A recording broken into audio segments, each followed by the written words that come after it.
Hi there, I am Bonnie McCaffery, and I'm so glad you came back this month because I am here with my good friend Sue Nickels, who does incredible quilting, and she's going to give us a little peek at how she does that. Your Beatles quilt, how did that quilt happen? Well, the Beatles quilt, I always have to say, is a collaboration between my sister Pat Holly and I, so I never want to leave her out of the mix. Pat's great. So Pat and I do some teaching together, but we love to collaborate on quilts. And the Beatles quilt was inspired by the music of the Beatles. So it's really, we call it a big memory quilt because it is really how the music brought back memories of us when we were growing up together, elementary school, middle school, high school, and we have lots of really great memories. So yeah. And I know there's a lot of different blocks in that quilt, and are they symbolic? Everything is symbolic of something to do with a Beatles song or something related to the Beatles. So we kind of very organized. We're very organized in how we work, and we divided the albums up, and then each of us took an album, and we represented images that we could create out of the song. So it's all original design. Very unique, I think, applique. So there's an image of a yellow submarine, and that's one that most people recognize. Right. Many of them are much more obscure interpretations, and only I think some of the really diehard Beatles fans kind of get it all. Can you tell us about one of those blocks?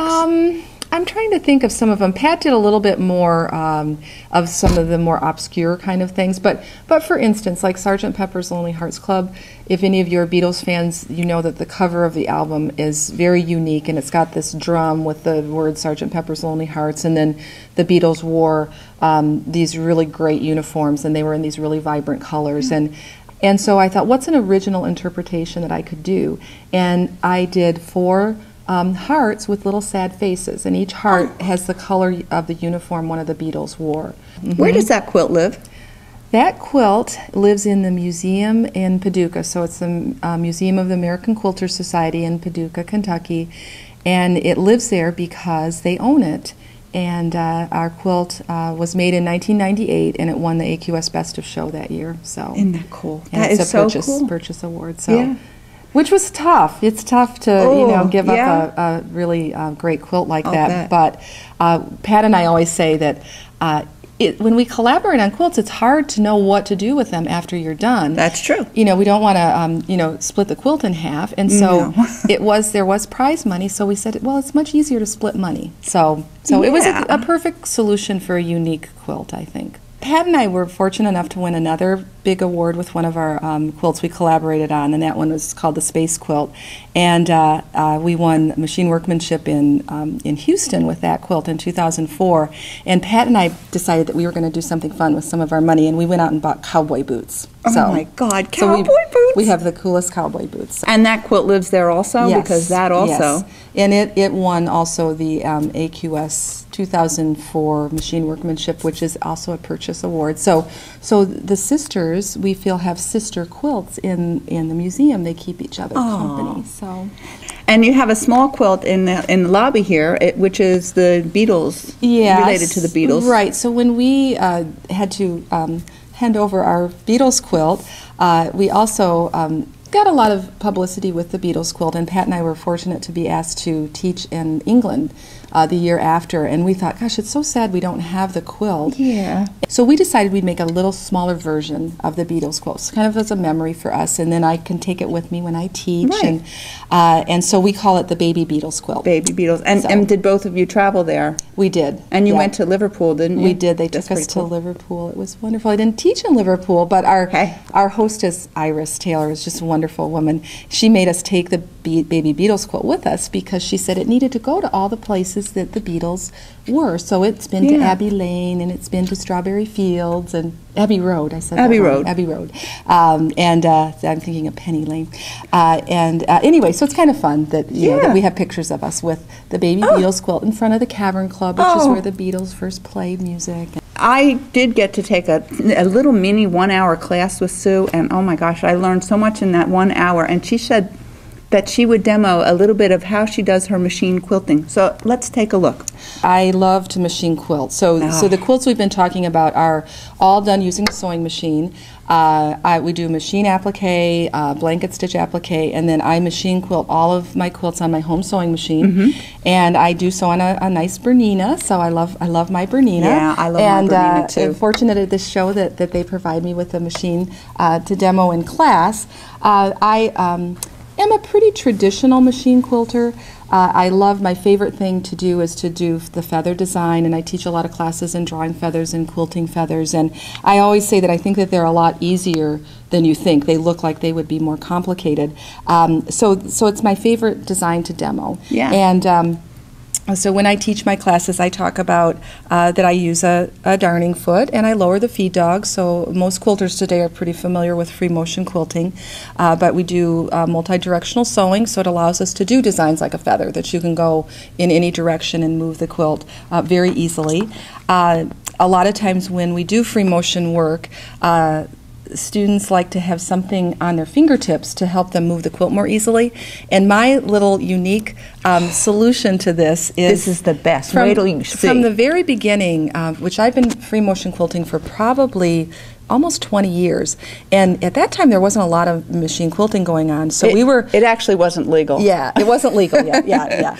And there weren't products out there available. So I would say we were like little pioneers, kind of, making our way across that machine quilting prairie. And so I, one day at home, just decided I really need something to make my fingers grippier, and I thought of kitchen dishwashing gloves. Right. So I put the kitchen dishwashing gloves on, and it was like night and day. It was so much easier to move the quilt. And after a while, the rubber gloves became very hot and very awkward. So I just cut the fingers off, and I used rubber glove fingers as what helped me to get smooth, even stitches for free motion quiltings. And it's a really easy way to do nice free motion quilting. Yeah. So when I do a feather design, we talk a lot about in free motion stitching to have continuous line type of designs. Right.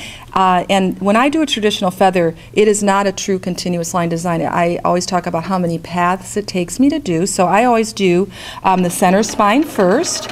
So I'm going to move the quilt, try to move it very smoothly and very evenly. And I'm going to do that center spine first. And I do stop, clip my threads at this point, and I secure all of my threads by just slowing the quilt down so that I get very small stitches. Right. And it secures them very nicely. And then I come back to the top of the design and I work on one side of my feather, and always bringing my bobbin thread up so I know where it is all the time. And now we're going to do the left side of the feather. And in a traditional feather, we have a little restitched area, and that's probably the one that takes the most practice. But with a lot of repetitive practice work, you can do a really nice job with these traditional feathers. And then when I'm done with the left side, I will stop at the end, and I will come back and I will do the right side of the feather. Wow. So it's a really nice, very easy, smooth. I think that they're really very nice because they're very repetitive, and it's almost mesmerizing. It has a very relaxing feel to them. So and those rubber tip fingers that just look how smooth and even my stitches are because they're of that. gorgeous. And of course, she has hundreds and hundreds of hours of practice, which if we do it too, we can get that too. Exactly. So what do you use on the top of your machine when you're doing your machine quilting? So as far as thread, yeah. My thread choices. Well, I love cotton threads, and I've used cotton threads for a number of years. I like average weight cotton threads. We have a lot of different weights of cotton threads that can be nice to complement heavier stitching, maybe finer threads.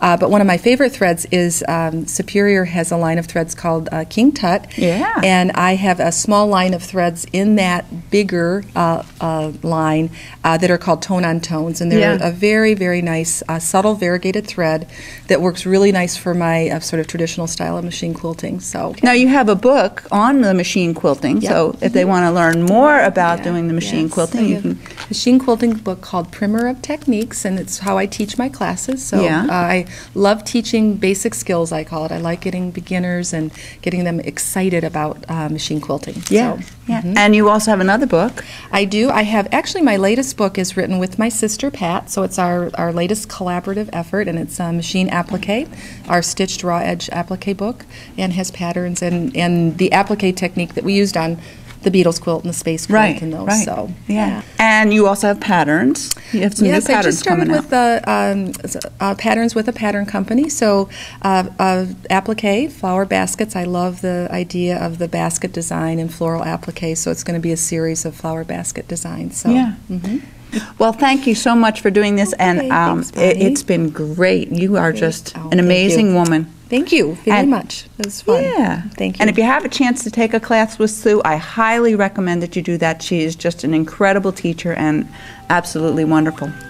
And thank you all for joining me today. I hope you'll come back next month and see what I have for you then. Thanks for being with me.